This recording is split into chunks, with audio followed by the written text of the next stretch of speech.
حتى إذا بلغ بين السدين وجد من دونهما قوما لا يكادون يفقهون قولا قالوا يا ذا القرنين إن يأجوج ومأجوج مفسدون في الأرض فهل نجعل لك خرجا على أن تجعل بيننا وبينهم سدا صدق الله العظيم۔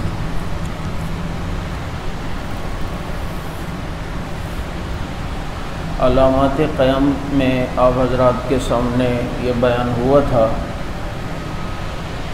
کہ حضرت عیسیٰ علیہ السلام قیامت سے پہلے دنیا میں تشریف لائیں گے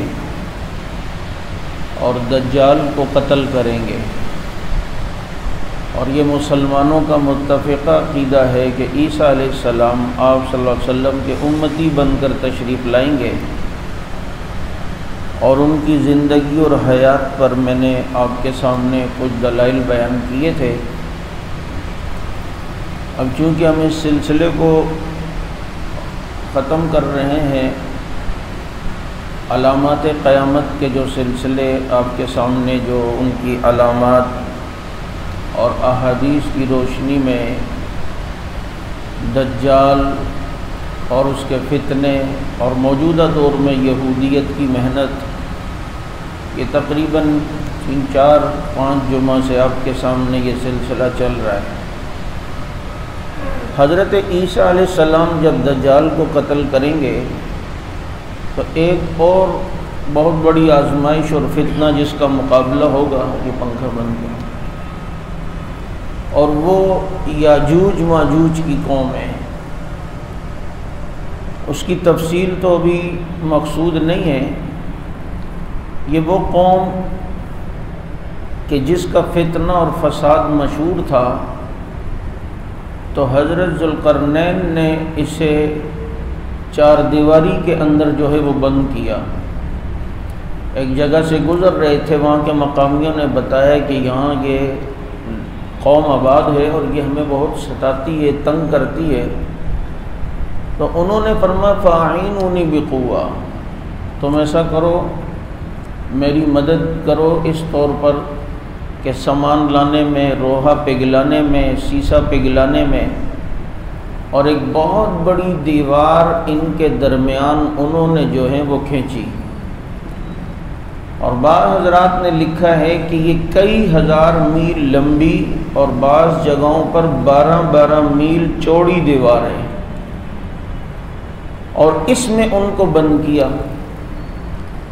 اب یاجوج یہ ایک الگ قوم ہے، ماجوج یہ ایک الگ قوم ہے، لیکن رہتے یہ ایک ساتھ ہی ہیں۔ چنانچہ کام سب کا ایک ہی ہے۔ بعض دفعہ ہوتا ہے نا، نام الگ ہوتا ہے لیکن کام چاہے وہ نصیری ہو یا اثنا عشری ہو، کام ان کا ایک ہی ہے۔ تو یاجوج کا بھی وہی کام ہے، ماجوج کا بھی وہی کام ہے۔ اب کعب احبار رضی اللہ تعالیٰ عنہ کی روایت سے یہ پتہ چلتا ہے کہ یہ نسباً آدم علیہ السلام تک تو جاتے ہیں، لیکن حضرت حوا تک ان کا نسب نہیں جاتا۔ تو پھر یہ کیسے یہ قوم چلی؟ تو بعض نے یہ بھی لکھا کہ آدم علیہ السلام کو ایک دفعہ سوتے ہوئے آدم علیہ السلام کا جو پانی ہے وہ گرا، اور کیا کہتے ہیں وہ مٹی میں ملا، اور مٹی میں ملا، احتلام ہوا انہیں، اور جناب وہ مٹی کے اندر جو ہے یہ قوم پیدا ہو گئی۔ علامہ بیضاوی رحمۃ اللہ علیہ نے اسے اسرائیلی روایات میں سے ذکر کیا ہے، کیونکہ نبیوں کو سوتے ہوئے احتلام نہیں ہوتا، یہ غفلت کی علامت ہوتی ہے، اور اللہ تعالیٰ نے انبیاء علیہ السلام کو اس سے محفوظ بنایا ہے۔ بہرحال بعض علماء نے لکھا ہے یہ حیت کے اعتبار سے عام انسانوں سے ذرا مختلف ہیں، بعضوں کے بڑے لمبے لمبے کان بھی ہیں، جسم ان کا 1 ہاتھ کے برابر ہے، اور اسی کان کو بچھونا بھی بناتے ہیں، دوسرے کان کو اوڑھنا بنا لیتے ہیں، اور یہ پوری کوشش کرتے ہیں اس دیوار کو ختم کرنے کی اور کوریدنے کی اور کھرچنے کی اور توڑنے کی، اور جب یہ بالکل اس کو توڑتے توڑتے اتنا باریک رہ جاتی ہے کہ سورج کی شعاعیں ادھر سے نظر آ رہی ہوتی ہیں، اتنی باریک رہ جاتی ہے، تو یہ کہتے ہیں کل کریں گے، یہ کل کریں گے، اور جب آتے ہیں تو اللہ تعالیٰ کا کرنا ایسا ہوتا ہے کہ وہ جگہ پھر بھری ہوئی ہوتی ہے، اور قیامت سے پہلے یہ ان میں سے ایک شخص انشاءاللہ کہہ دے گا کہ انشاءاللہ کل اسے توڑیں گے، تو جب وہ آئیں گے تو وہ دیوار اسی طرح باریک ہوگی اور توڑ کر جو ہے یہ باہر نکلیں گے اور دنیا کے اندر فساد برپا کریں گے۔ اب یہ قوم کہاں ہے یہ اللہ کا علم ہے، اور آج اگر کوئی یہ دعویٰ کرے کہ دنیا میں تو یہ کہیں نظر نہیں آتے، ہمارے پاس تو ناسا کی سیٹلائٹ بھی ہے، فلاں چیز بھی ہے، تو یہ چیز بھی ہے، تو بھائی ضروری تھوڑی ہے کہ آپ کو ہر چیز نظر آ جائے۔ اللہ تعالیٰ کسی پہ پردہ ڈالنا چاہے تو ہم کہتے ہیں دنیا کے کسی گراؤنڈ میں فٹ بال کھیلا جائے تو ہم سیٹلائٹ سے اسے بھی دیکھ سکتے ہیں، تو ملا عمر کو کیوں نہیں دیکھا تھا؟ اتنے عرصے تک اسامہ کو کیوں نہیں دیکھا تھا؟ جب رب بچانا چاہے، جب رب کسی پہ پردہ ڈالنا چاہے تو وہ ڈال سکتا ہے۔ اور دوسری بات یہ کہ میں اپنے درسوں میں آپ کو علم میں ہوگا کہ احادیث میں جو دجال کی علامات اور دجال کے جو کام ہیں، اس تناظر میں جو یہودیت اس ٹائم محنت کر رہی ہے، تو ناسا چونکہ یہودیوں کے ہیں، اسرائیل کی ہے، ممکن ہے کہ انہوں نے دیکھ بھی لیا ہو لیکن وہ کسی وجہ سے نہ بتا رہے ہوں۔ جیسے دجال کے بارے میں محققین علماء یہی کہتے ہیں کہ کچھ افراد ایسے بھی ہیں جو اس سے رابطے میں ہیں، جو اس سے ڈکٹیشن لیتے ہیں، اور اسی کی پالیسیوں پر یہاں یہ سلسلہ ہو رہا ہے۔ اب وہ نکلتا کیوں نہیں؟ اللہ تعالیٰ نے کوئی ایسی زنجیروں میں اس کو جکڑا ہوا ہے کہ شاید اس کا پاسورڈ ہی انہیں کو نہیں پتہ، اور قیامت سے پہلے کچھ ان کو پاسورڈ مل جائے اور کوئی ایسا سلسلہ ہو، وہ بھی تب کہ جب اللہ کا حکم ہوگا اور اس کی زنجیریں ٹوٹے گی اور باہر آئے گا۔ بعض حضرات نے یہ بھی لکھا ہے کہ یہ دجال ہی کے تابع یہ قوم ہے، اسی لیے تو جب دجال کا قتل ہوگا تو پھر یہ آئیں گے اور آ کر سمندروں کے پانی پی لیں گے، لوگوں کو ماریں گے، قتل عام، اتنا خون خرابہ کریں گے، اور پھر اپنے تیر کو آسمان کی طرف پھینکیں گے، وہ لال ہو کر آئے گا تو کہیں گے ہم نے آسمان کی مخلوق کو بھی مار دیا۔ چنانچہ مسلمان حضرت عیسیٰ علیہ السلام سے آ کر یہ درخواست کریں گے اور ان یاجوج ماجوج کے فتنوں سے اپنے پریشانی کا اظہار کریں گے، تو حضرت عیسیٰ علیہ السلام انہیں بد دعا دیں گے، اللہ تعالیٰ ان کی گردنوں پر ایک گٹلی پیدا کریں گے، وہ کینسر ٹائپ کی گٹلی ہوگی، اور وہ پھیلتے پھیلتے انہیں بڑی تکلیف دے گی اور اس سے وہ مریں گے۔ اب جب وہ مریں گے تو زمین پر ان کی لاشیں ہی لاشیں ہوں گی۔ اب لوگ پھر پریشان ہوں گے کہ ربا یہ کیا مسئلہ ہے، پھر عیسیٰ علیہ السلام سے آ کے کہیں گے کہ اب ان کی لاشوں کی بدبو نے ہمیں پریشان کیا ہوا ہے، تو عیسیٰ علیہ السلام دعا فرمائیں گے اور اللہ تعالیٰ تیز بارش کو پیدا فرمائیں گے، تیز بارش ہوگی جو پانی ان کی لاشوں کو بہا کے سمندروں میں لے جائے گا، اور یوں اللہ تعالیٰ زمین کی یوں صفائی کریں گے۔ عیسیٰ علیہ السلام تقریباً 40 سال اس دنیا کے اندر رہیں گے، باقاعدہ شادی بھی کریں گے، ان کی اولاد بھی ہوگی، اور عیسیٰ علیہ السلام آپ صلی اللہ علیہ وسلم کے روضے میں دفن ہوں گے۔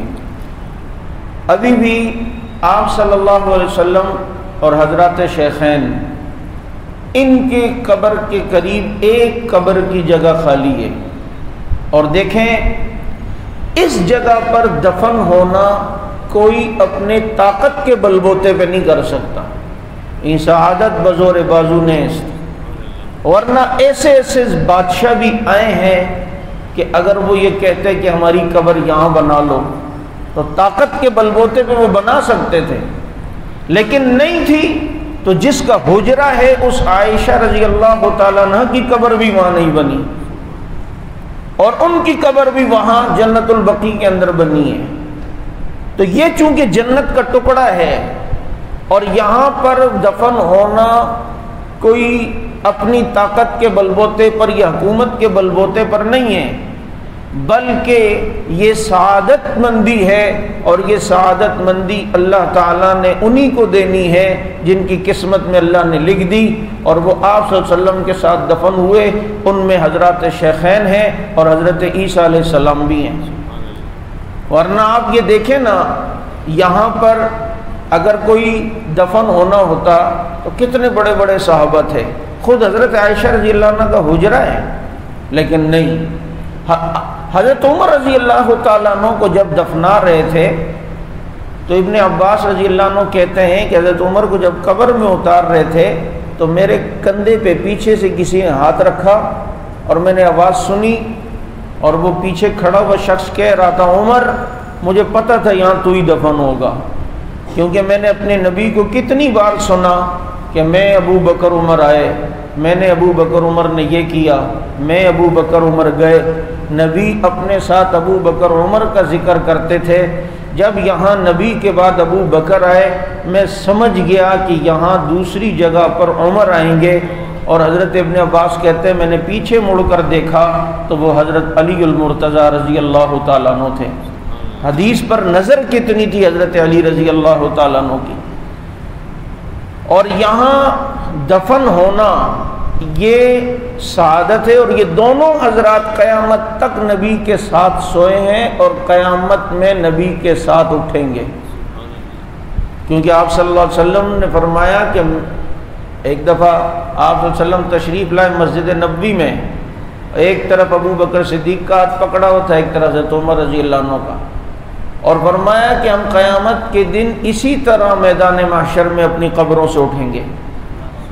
تو دیکھیں نبی جو پیشن گوئی کرتے ہیں وہ سچی ہوتی ہے، اس میں رتی برابر بھی ادھر ادھر نہیں ہوتی۔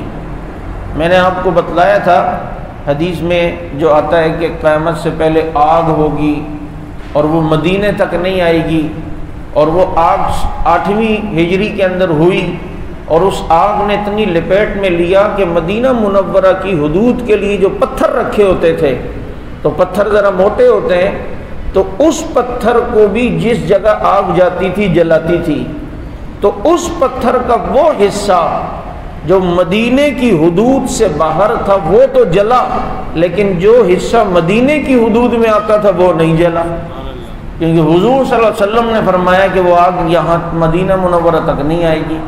ایسی سچی بات۔ تو یہاں یہ حضرات دفن قیامت میں بھی آپ صلی اللہ علیہ وسلم کے ساتھ اٹھیں گے۔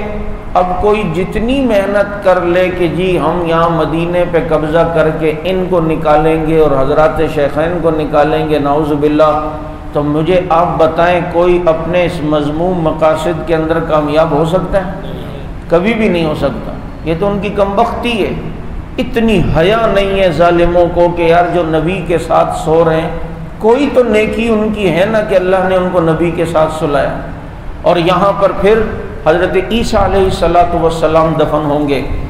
اب بعض دفعہ ساتھی پوچھتے اس کی کیا صورت ہے، یہاں جو جالیاں ہیں ان کو ہٹائی جائیں گی پھر آگے، چونکہ جو ہم روزے مبارک کو دیکھتے ہیں یہ جالیاں ہیں، جالی مبارک کے بعد ایک کپڑا بہت خوبصورت چھت تک گیا ہوا ہے، اس کپڑے کے بعد ایک چار دیواری ہے اور وہ 5 کونوں پر مشتمل ہے، اس 4 دیواری کے بعد ایک اور 4 دیواری ہے، یہ 2 دیواروں کی تہوں کے بعد یہ کپڑا ہمیں نظر آتا ہے جالیوں سے، اور اس کے بعد یہ جالیاں ہیں۔ تو اب وہ کیا صورت ہوگی یہ اللہ تعالیٰ ہی جانتے ہیں، لیکن جیسا کہ ایک حدیث سے پتہ چلتا ہے کہ قیامت سے پہلے مدینہ منورہ میں اتنا خطرناک زلزلہ آئے گا کہ اللہ کے نبی نے فرمایا جتنے منافق لوگ ہوں گے وہ مدینہ منورہ سے نکل جائیں گے، وہ مدینہ منورہ سے بھاگ جائیں گے۔ جو بھی اپنے کو بڑا سمجھتا ہے میں تو یوں ہوں، میں تو یوں ہوں، اور دل کے اندر عقیدہ صحیح نہیں ہے، وہ سارے مدینے سے بھاگ جائیں گے۔ تو ممکن ہے کہ اس زلزلے کے اندر یہ ساری چیزیں ٹوٹ جائیں اور وہ دیواریں بھی گریں، اور اس کے بعد جو ہے وہ جگہ پھر خالی رہے اور پھر عیسیٰ علیہ السلام وہاں دفن ہو۔ ابھی بھی دیکھیں نا ترکی تعمیر یہ جو ہم مسجد نبوی میں مینار دیکھتے ہیں، یہ مینار کچھ ملی میٹر جو ہے وہ گنبد خضرا سے مخالف سمت میں جھکا ہوا ہے، معمولی سا، اور اسے بنایا گیا اس شیپ میں اور اس انداز میں کہ اگر کبھی مدینے میں زلزلہ بھی آئے تو یہ مینار گنبد خضرا پہ نہ گرے، مخالف سمت میں گرے۔ اتنی احتیاط جو ہے وہ اس مینار کے اندر جو ہے وہ کی گئی ہے۔ تو ہو سکتا ہے یہ صورت ہو یا ہو سکتا ہے کوئی اور صورت ہو، وہ دیواریں اس وقت کے مسلمان اسے توڑ کر پھر عیسیٰ علیہ السلام کو وہاں دفنائیں، لیکن بہرحال عیسیٰ علیہ السلام کے دنیا سے جانے کے بعد آہستہ آہستہ گمراہی پھیلے گی، پھیلتے پھیلتے پھیلتے یہ اتنی پھیلے گی کہ دنیا میں ایک بھی مسلمان نہیں رہے گا۔ جب دنیا میں ایک بھی مسلمان نہیں رہے گا تو پھر اذا الشمس کورت ہو جائے گا، پھر اذا السماء انفطرت ہو جائے گا، پھر یہ آسمان و زمین کا نظام درم برم، پھر حضرت اسرافیل علیہ السلام سور پھونکیں گے، اور اسرافیل علیہ السلام کے سور جب پھونکیں گے تو وہ سور کی آواز شروع میں اتنی سریلی ہوگی کہ سب اس طرف متوجہ ہوں گے، پھر آہستہ آہستہ وہ آواز اس بھیانک شکل میں تبدیل ہوگی کہ پھر یوم تذہل کل مرضعۃ عما ارضعت وتضع کل ذات حمل حملها وتری الناس سکارى وما هم بسکارى، جس کے حمل ہوں گے ان کے حمل بھی گر جائیں گے، اور آپ لوگوں کو دیکھیں گے کہ وہ نشے میں، حالانکہ نشے میں نہیں ہوں گے، ان کے ہوش اڑ چکے ہوں گے، اور یہ آسمان و زمین کا نظام درم برم، ساری کائنات تباہ و برباد، آسمان کے ستارے جھڑ پڑیں گے، سمندروں میں آگ لگ جائے گی، یہ روئی کے گالے بن جائیں گے پہاڑ، اور وہ خطرناک منظر، ایک مسلمان بھی جب دنیا میں نہیں رہے گا۔ یہ ایک مسلمان کی اہمیت کو سمجھیں، یہ آج جو مسلمانوں کو گاجر مولی کی طرح کاٹا جا رہا ہے نا، ان ایک مسلمان کی اتنی اہمیت اور ویلیو ہے کہ جب تک اس دنیا میں اللہ اللہ کہنے والا ہوگا تو اس وقت تک قیامت نہیں آئے گی، اس وقت تک قیامت نہیں آئے گی۔ یہ ایک اللہ اللہ کہنے کی اتنی برکت ہے، ایک آدمی بھی موجود ہے تو قیامت نہیں آ رہی۔ نظام کائنات چل رہا ہے تو اللہ اللہ کہنے والوں کی برکت سے چل رہا ہے، اور اللہ اللہ کے نام کی برکت سے چل رہا ہے۔ جب نہیں، یہ ساری نظام دنیا کا ختم، پھر فرشتوں کو بھی موت، حضرت اسرائیل کو بھی موت، سب کو بس صرف ایک ہی ذات جو ہمیشہ سے ہمیشہ رہے گی، اور وہ یہ اعلان کریں گے لمن الملک اليوم، بتاؤ کس کی بادشاہت ہے آج؟ للہ الواحد القہار، خود ہی اللہ تعالیٰ جواب دیں گے۔ اب کتنے عرصے یہ سلسلہ رہے گا اللہ تعالیٰ جانتے ہیں۔ پھر دوبارہ سور پھونکی جائے گی تو پھر قبروں سے لوگ اٹھیں گے، اور سب سے پہلے جو ہستی قبر سے اٹھے گی وہ محمد الرسول اللہ صلی اللہ علیہ وسلم ہوں گے۔ آپ صلی اللہ علیہ وسلم کے ساتھ حضرات شیخین، پھر یہ جنت البقیع والے، کتنے خوش نصیب ہیں یہ جنت البقیع والے کہ جو میدان حشر تک آپ صلی اللہ علیہ وسلم کی قیادت میں جائیں گے۔ کتنا بڑا سہارا اور کتنی بڑی ٹھارس ہوگی ان لوگوں کو کہ ہول ناکی کے عالم میں نبی کے دامن رحمت کے اندر پناہ لی ہوئی ہوگی۔ اللہ ہمیں بھی وہ جگہ اور وہاں کی قبر نصیب فرمائے۔ آپ صلی اللہ علیہ وسلم اور یہ جنت البقیع والے میدان حشر کی طرف اس وقت تک نہیں جائیں گے جب تک مکہ کے جنت المعلا کے قبرستان والے نہ آ جائیں، کیونکہ مکہ والوں نے آپ صلی اللہ علیہ وسلم کا ساتھ دیا تھا، پھر آپ کے کہنے پر ہجرت کی، تو ان کے اعزاز و اکرام میں جنت المعلا والوں کا انتظار فرمائیں گے۔ جب وہ بھی آئیں گے تو یہ دونوں قبرستان والے پھر میدان حشر کی طرف جائیں گے، اور پھر دنیا کے سارے لوگ اپنی اپنی قبروں سے اٹھیں گے اور میدان محشر کی طرف جائیں گے۔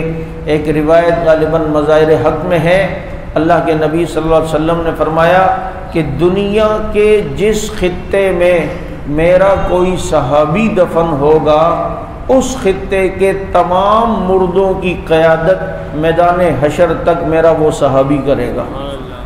اس سے پتہ چلتا ہے کہ دنیا کے ہر خطے میں کوئی نہ کوئی صحابی سو رہا ہے، اور دنیا کی کسی نہ کسی جگہ پر صحابی کی قبر ہے، کیونکہ جیسے اللہ نے آسمان کو ستاروں سے پھیلایا ہے، زمین کو ایسے اللہ نے محمد کے یاروں سے پھیلایا ہے۔ تو اب اس کے بعد حساب و کتاب کے جو سلسلے ہوں گے، بہرحال اللہ تعالیٰ سے ایک دعا کیا کریں۔ میں ساتھیوں سے کہتا ہوں کہ دیکھو بھائی، دفن پتہ نہیں ہماری مٹی کہاں کی لکھی ہوئی ہے، جہاں کی لکھی ہے وہیں پہ دفن ہونا ہے۔ اب دعا یہ کریں کہ اللہ میں جہاں بھی دفن ہوں تو قدرت والا ہے۔ یہ دنیا کا فیکس نظام ہم نے دیکھا، یہاں سے ایک پرچہ ڈالا جاتا ہے، ایز اٹ از وہی چیز دوسری جگہ سے نکل رہی ہوتی ہے۔ اللہ تیرا نظام تو پھر زیادہ پاورفل اور ٹیکنالوجی اس میں زیادہ ہے، ہم جہاں بھی دفن ہوں تو ہماری میت کو جنت البقیع کے اندر منتقل فرما دے۔ اللہ تعالیٰ کے لیے تو کوئی مشکل نہیں ہے، اور یہ کوئی زیادہ کوئی مشکل کام بھی اللہ کے لیے تو کچھ مشکل نہیں۔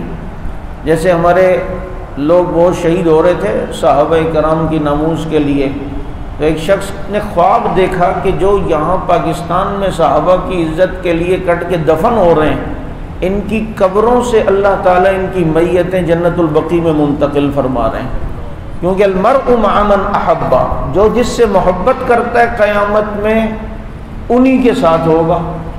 اور اللہ تعالیٰ کے لیے کیا مشکل ہے کہ جو اخلاص کے ساتھ اور سچی محبت کے ساتھ جائے۔ 10,000 کے قریب حضرات صحابہ کرام رضوان اللہ علیہم اجمعین جنت البقیع میں سو رہے ہیں، اور اتنے خوش نصیب ہیں۔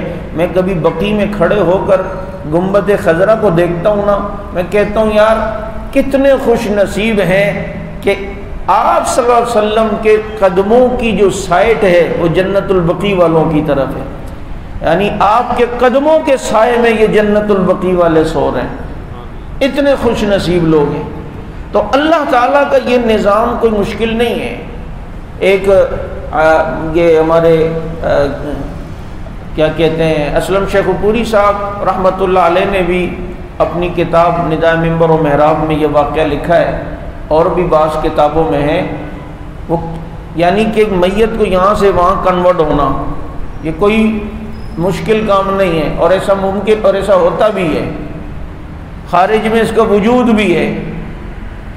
تو وہ کہ انہوں نے ایک واقعہ لکھا کہ جنت البقیع میں تو چونکہ 6-7 مہینے 1 سال بعد بلڈوزر پھیر دیا جاتا ہے، پھر نئے مردوں کو دفنایا جاتا ہے۔ چنانچہ وہاں پر جب کھدائی ہو رہی تھی تو فرانس کے ایک عرب عالم تھے، وہ رہتے وہاں تھے، عمرے کے لیے آئے ہوئے تھے مسجد نبوی جنت البقیع میں۔ وہ تدفین دیکھنے گئے کیسے ہوتا ہے، تو جب کھدائی ہوئی تو وہاں سے ایک لڑکی کی لاش نکلی، اور وہ انگریز لڑکی تھی۔ اب یہ چونکہ اسے ٹیوشن پڑھاتے تھے اور یہ خفیہ مسلمان ہو گئی تھی، یہ اتنے حیران ہوئے کہ یہ تو وہی لڑکی ہے، اور وہاں پر اس کی قبر تو بظاہر ان کے گھر والوں نے عیسائیوں کے قبرستان میں دفنایا، کیونکہ خفیہ مسلمان رہی اور اپنے اسلام کو چھپا کے رکھا۔ وہ کہتے ہیں کہ میں نے یہ سوچا کہ پھر وہاں میں جا کے دیکھوں گا کہ پھر اس کی قبر میں کون ہے۔ تو کہتے ہیں میں وہاں گیا جب عمرے کے بعد، تو میں نے رات کو خاموشی سے وہاں کی قبر کی کھدائی کی، تو وہاں ایک مولوی صاحب ٹائپ کی قبر، مولوی صاحب کی میت نکلی، داڑھی بھی تھی اور ایسا لگ رہا تھا کوئی مسلمان ہے۔ تو بڑے پریشان ہوئے۔ تو کہتے ہیں میں نے پھر تجسس میں سفر کیا، اور پھر میں نے اس کی تحقیق کرائی کہ یہاں قبر کس کی تھی، تو پتہ چلا ایک عالم کی قبر تھی۔ تو میں نے اس کے گھر والوں تک رسائی حاصل کی، پہنچا، میں نے کہا کہ مجھے یہ بتائیں کہ اس کا کوئی ایسا عمل تھا کہ جو بظاہر عیسائیوں والا ہو یا عیسائیوں سے مشابہت رکھتا ہو، کہ اس کی میت عیسائیوں کے قبرستان میں کیوں اور اس لڑکی کی میت وہاں سے یہاں کیوں؟ تو کہتے ہیں کہ اس کی بیوی نے کہا باقی تو صحیح تھا، بس ایک کام تھا کہ جب اس پر غسل واجب ہوتا تھا تو وہ کہتا تھا کہ یار اس معاملے میں عیسائیوں کا مذہب صحیح ہے کہ اس میں غسل نہیں ہے، اب سردی کون نہائے ابھی سمجھ نہیں آ رہا. یہ دیکھو اتنی تعریف کسی کفر کی کرنا یہ اتنا خطرناک چیز ہوتی ہے جس کو ہم معمولی سمجھتے ہیں. ہمارے منہ سے تو یہ لفظ نکل جاتا ہے یار وہ انگریز ہی ہم سے اچھے ہیں. بابا مسلمان سے کوئی اچھا نہیں. لا الہ الا اللہ محمد الرسول اللہ پڑھنے والا سب سے کائنات میں اچھا ہے. ہاں اس کے اعمال وہ ایک الگ چیز ہے، لیکن اس طرح کے الفاظ کہتے ہوئے خیال کرنا چاہیے. کہا کہ یہ کہتا تھا کہ عیسائیوں میں یہ بات بہت اچھی ہے اس مذہب میں کہ وہاں غسل نہیں ہے.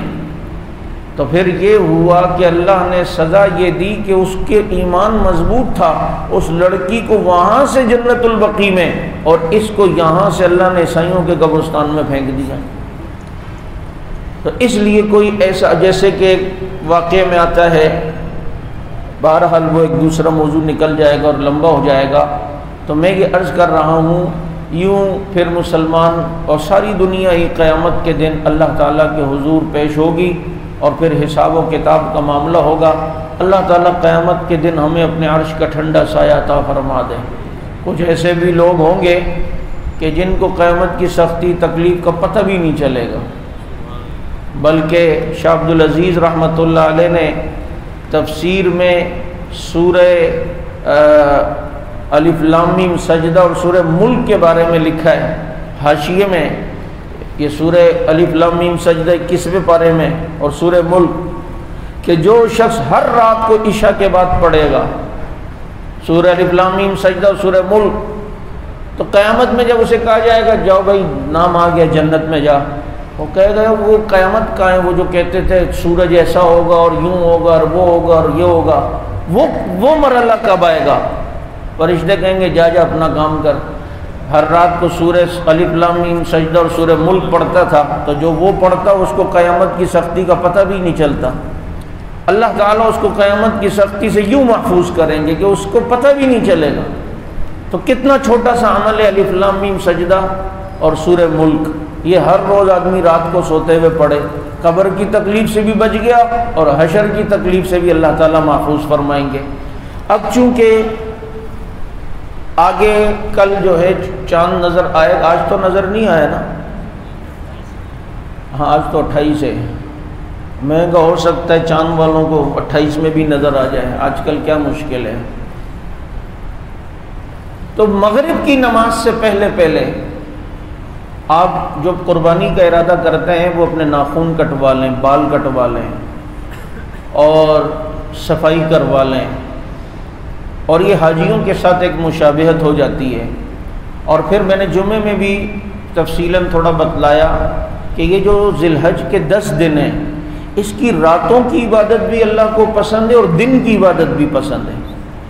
یعنی کہ اور راتیں تو ایسی ہوتی ہیں نا جن کی راتوں کی عبادت ہوتی ہے، شب قدر ہے، لیلۃ البرات ہے، لیکن یہ جو 10 دن چل رہے ہیں اس کی رات کی عبادت بھی اللہ کو پسند اور دن کی عبادت بھی. تو بھائی موج مستیاں تو سال بھر لگی رہے، لیکن جو سیزن کا زمانہ آتا ہے نا نیکیوں کے سیزن کا ٹائم، اس میں کمایا کریں اور اس سے فائدہ حاصل کریں. والفجر ولیال عشر والشفع والوتر، مفسرین نے لکھا ہے اس سے یہی 10 دن ذی الحجہ کے مراد ہیں کہ دن کو ظہر کے بعد بھی عبادت کچھ زیادہ ہو جائے، چاشت کی پابندی ہو جائے، اشراق کی پابندی ہو، ظہر کے بعد کچھ نوافل ہو جائیں، رات کو بھی کچھ تھوڑے بہت زیادہ ہو جائے. 2-4 ہی بھلے ہوں، اپنی روٹین سے تھوڑا ہٹ کر 2-4 ہی کر لیں، زیادہ کم از کم عشاء اور فجر تو جماعت سے پڑھیں تاکہ پوری رات کی ثواب تو عبادت کا ملے. تو ان 10 دنوں کو یوں ہم نے قیمتی بنانا ہے. ایک دن کا روزہ رکھنا 1 سال کے روزوں کے ثواب کے برابر ہے. اور جو 9 تاریخ کا روزہ آئے گا، عید سے ایک دن پہلے کا جو دن ہوتا ہے عرفہ کا دن، اس میں ایک دن کا روزہ 1 سال اگلے اور 1 سال پچھلے گناہ کو معاف کر دیتا ہے. تو لہذا ان دنوں کو قیمتی بنائیں. جن پر اللہ نے قربانی کو واجب کیا ہے اور صاحب نصاب ہیں وہ دل کی خوشی سے اللہ کی راہ میں قربانی کریں اور فراغ دلی کے ساتھ.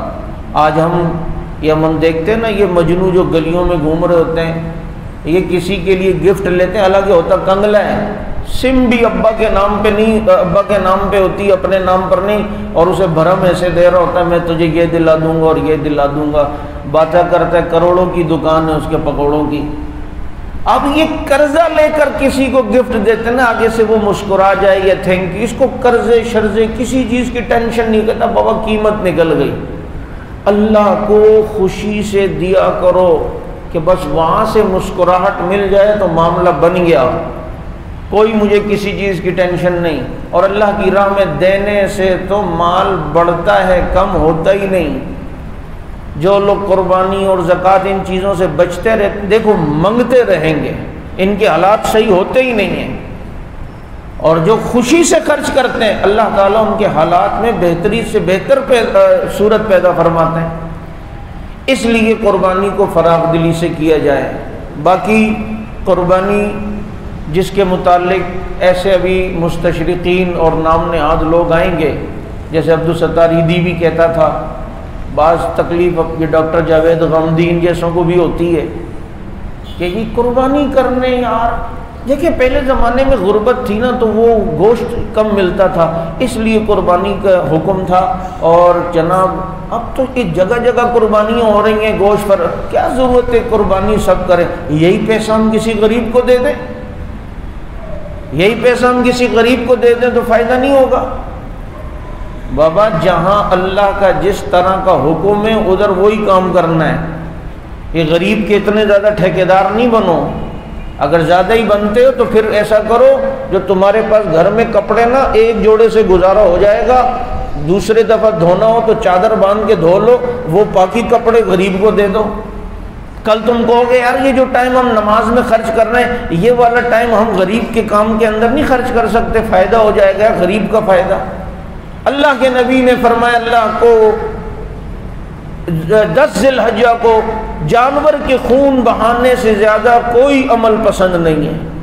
اور فرمایا فاطمہ اپنی بیٹی سے فرمایا رضی اللہ تعالیٰ عنہ، جب قربانی کا جانور ذبح ہو تمہارا قریب کھڑی ہو تاکہ یہ جانور کے خون کا قطرہ گرنے سے پہلے اللہ قربانی والے کی بخشش کر دیں. تو ہم یہ دین کے معاملے میں جو عقلی گھوڑے دوڑاتے ہیں یہ نہیں کریں تو یہ اللہ کو مشورہ دے رہے ہیں، یہ نبی کو مشورہ دے رہے ہیں کہ یوں نہیں ہونا چاہیے تھا، یوں ہونا چاہیے تھا. اور نسل کشی ہو رہی ہے. بابا کتوں کی کبھی لائنیں نہیں دیکھی ہوں گی کہ پورے ریوڑ جا رہے ہیں، بکریوں کے ریوڑ جاتے ہیں، گائے بیل کے ریوڑ جاتے ہیں. حلال میں یہی تو ہے جو اللہ کے نام پر ذبح ہوتی ہے اس کی نسل دن بدن بڑھتی ہے. روزانہ لاکھوں جانور صرف پاکستان میں ذبح ہوتے ہیں. روز ہم گوشت کھاتے ہیں نا پورے پاکستان میں، لیکن کمی تھوڑی آ رہی ہے. اور غریب کی فکر، ایک غریب کی فکر یہ کہ آپ نے اسے 4000 روپے ایک ساتھ دے دیے، اور ایک فکر یہ کہ اسے کام پہ لگا دیا، اسی 4000 کا کوئی چھوٹا سا کھوکا کھول کے دے دیا. یہ والا کام ٹھیک ہے وہ روزگار پہ آئے، یا وہ والا کام ٹھیک ہے 4000 دی اڑا دیے دوسرے دن وہ کیا کرے گا؟ اسے روزگار پر لاؤ. اور یہ آپ صلی اللہ علیہ وسلم نے بتلایا بھی یہ طریقہ. ایک شخص آیا اللہ کے نبی کچھ مدد فرمایا تیرے پاس کیا ہے؟ کہا جی یہ کہا جاؤ اس کو بیچ آؤ.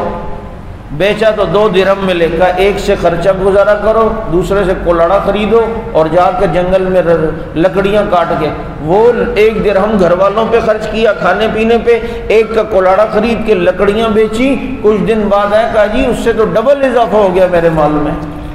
کسی کو کام پہ لگا دینا یہ زیادہ بہتر ہے. تو دیکھیں قربانی کے دنوں میں روزگار بڑھتا ہے، مزدور کو مزدوری ملتی ہے، غریب کو روزگار میسر ہوتا ہے. اگر آپ اس دائرے کو دیکھو نا کتنا بڑا ہے. ابھی جو قربانی کا سلسلہ شروع ہوگا یہ سب غریب کا ہی تو فائدہ ہے. یہ جتنی گاڑی ٹرک والے اور سزوکیوں والوں کی جو ریل پیل ہو گئی، اور وہ جانور کوئی سندھ سے آ رہا ہے، کوئی پنجاب سے، کوئی منڈی سے آپ کے گھر تک، تو یہ سزوکی والے غریب کے وارے نیارے ہو گئے یا نہیں ہو گئے؟ یہ ٹرکوں والوں کے وارے نیارے، روزگار بڑھ رہا ہے بابا.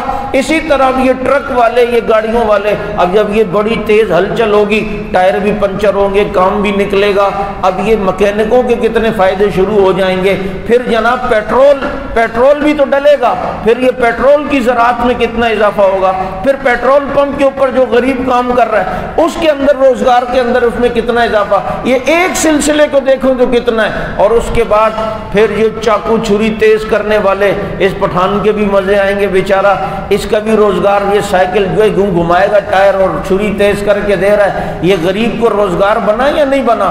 پھر یہ بکتے والے، پھر یہ جناب دوسرے تیسرے یہ جو اوزار ہیں یہ کارخانوں میں بننا شروع ہوں گے، لوہے پہ بنیں گے تو جو لوہے کی صنعت ہے اس میں اضافہ ہو رہا ہے، پھر وہاں سے بن کر یہاں یہ چھریاں بن رہی ہیں، بکتے بن رہے ہیں، یہ جو بک رہے ہیں یہ غریب ہی بیچارہ بیچ رہا ہے نا، اس کا کاروبار بن رہا ہے یا نہیں بن رہا۔ پھر یہ چارے والے لائیں گے، چاروں میں کتنا اضافہ ہوگا، پھر زمین سے جو چارہ نکل رہا ہے زمین والے کا فائدہ، چارہ بیچنے والے کا فائدہ، پھر جو لوگ منڈیوں میں پانی دے رہے ہیں اس کا فائدہ، اور یہ سارے فائدے۔ اور اس کے بعد جب جانور آتے ہیں پھر جانور ذبح ہوتے ہیں، پھر یہ گوشت تقسیم ہوتا ہے، یہ غریب کو فائدہ۔ اور پھر جناب اس کے جو قربانی کی جو کھالیں ہیں یہ جب جاتی ہیں تو دیکھو چمڑا فیکٹریاں کتنی بحال ہو جاتی ہیں، ادھر غریب ہی تو روزگار کرتا ہے، اس کا کام کتنا زیادہ بڑھے گا۔ پھر اس چمڑے کی صفائی پر نمک خرچ ہوتا ہے، پھر نمک میں کانکنوں کو کام مل جائے گا، اور نمک کی کانوں میں کام شروع ہو گیا، بھائی زیادہ مزدوروں کی زیادہ ضرورت ہے کیونکہ بقرہ عید میں زیادہ ہمیں نمک چاہیے ہوتا ہے۔ پھر وہ نمک جن ٹرکوں پہ آئے گا، گاڑیوں پر آئے گا، پھر وہ جو رئیس کا غریب کا روزگار بنے گا۔ پھر جناب اسی چمڑے سے، اسی کھال سے پھر بیگ بنیں گے، پھر جناب شوز بنیں گے، پرس بنیں گے۔ اب بتاؤ پرس اور کپڑے اور یہ جو جیکٹس اور یہ جو لیدر کی جیکٹیں، ان کاموں اس صنعت میں کتنا اضافہ ہو گیا۔ ادھر دیکھیں ایک ایک چیز، قربانی ایک عمل ہے لیکن کروڑوں غریبوں کو اللہ روزگار عطا فرما رہے ہیں۔ یہ فائدہ ہے غریب کا، یہ وہ فائدہ ہے۔ منڈی میں دیکھیں ہر ایک کا الگ شعبہ بنا ہوتا ہے، کوئی پانی والا پانی دے رہا ہے، پانی والے کا فائدہ، کوئی جناب جانوروں کے لیے چارہ لا رہا ہے اس کا، اور سب اچھا سارے اپنے فائدے دیکھتے ہیں۔ تبلیغی جماعت والوں کو سلام ہے، یہ اپنا فائدہ دیکھتے ہیں، اس دنوں میں بھی جا کے وہاں ڈیرے لگا لیتے ہیں، اپنی چھوٹی سی مسجد بناتے ہیں منڈی میں، اور کہتے ہیں بھائی کاروبار بھلے کرو، جانور بھلے بیچو، لیکن ادھر آ جاؤ۔ اور سارے ملک سے لوگ منڈی میں آئے ہوئے ہوتے ہیں، موقع مل جاتا ہے چلو بھائی نمازیں پڑھے، اس بہانے فضائل اعمال کی تعلیم ہو جائے۔ بعض دفعہ یہاں آتے ہیں جانور بیچنے اور یہاں سے کام سیکھ گئے اور سمجھ گئے اور اللہ والے بن کے چلے جاتے ہیں۔ تو دیکھو کتنے فائدے ہی فائدے ہیں، ایک قربانی کا عمل اور غریب کو فائدے کتنے، یہ تو میں نے مختصر بتلایا ہے، ورنہ اس میں جو فائدے ہیں اور غریبوں کے، اور ہر شعبے میں اور شعبے کے اینڈ تک چلے جاؤ تو پتہ نہیں آپ کہاں سے کہاں نکل جاؤ گے۔ بہرحال یہ قربانی کے ایک عمل میں اللہ تعالیٰ نے اتنا فائدہ رکھا ہوا ہے، یہ تو دنیا کا فائدہ ہے، مجھے بتاؤ پھر آخرت کا کتنا فائدہ ہوگا۔ اللہ کے نبی نے فرمایا جانور کے ہر بال کے بدلے میں اللہ تعالیٰ ایک نیکی عطا فرماتے ہیں۔ اللہ تعالیٰ ہمیں صدق دل اور اخلاص سے قربانی کرنے کی توفیق عطا فرمائے اور اسے اللہ تعالیٰ اپنی بارگاہ میں قبول فرمائے۔ سبحانک اللہم و بحمدک، نشہد ان لا الہ الا اللہ